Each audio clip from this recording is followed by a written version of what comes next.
Hello दोस्तों, नमस्ते, प्रणाम, जय श्री राम जी। आप सबके स्वागत करती हूँ दोस्तों अपना यूट्यूब चैनल में। तो आज मैं बहुत ही प्यारा समधी जी के गारी गीत लेकर आई हूँ।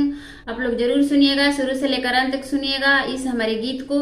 और बहुत छोटा सा प्यारा सा है, छोटा सा बहुत एक गीत है समधी जी का गारी गीत। तो आप लोग बने रहिएगा हमारे गीत को सुनने के लिए। मैं जा रही हूँ सुनाने।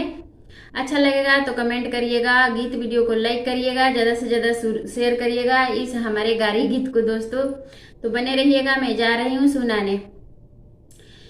कहली समधी के दीदी तीन किस्म के मर्दा चाही। कहली समधी के मौगी तीन किस्म के मर्दा चाही। कहली समधी के बहिनी तीन किस्म के मर्दा चाही। अब बूढ़ावा जमाना का लइकावा हाय सिया राम से भजो।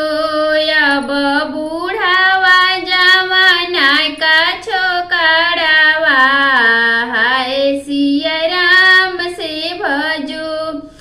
बुढ़वा त बुढ़वा लइकावा लइकवा हटे। बुढ़वा त बुढ़वा लइकावा लइकवा हटे। अब सब मजा लेला जमाना का हाय सिया राम से भजो। अब सब मजा लेला है जमाना का हाय सिया राम से भजो। अब सब रस लेला है जमाना का हाय सिया राम से भजो।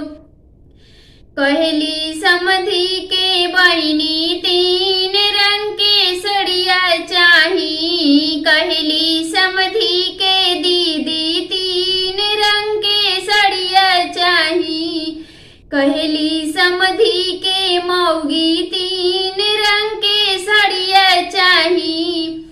अब लाल का पियर का हरिहर का हाय सिया राम से भजो। अब लाल का पियर का हरिहर का हाय सिया राम से भजो।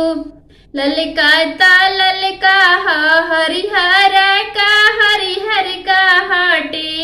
ललका ता ललका हरिहर का हरिहर का हटे। अब सब मजा लेला पियर का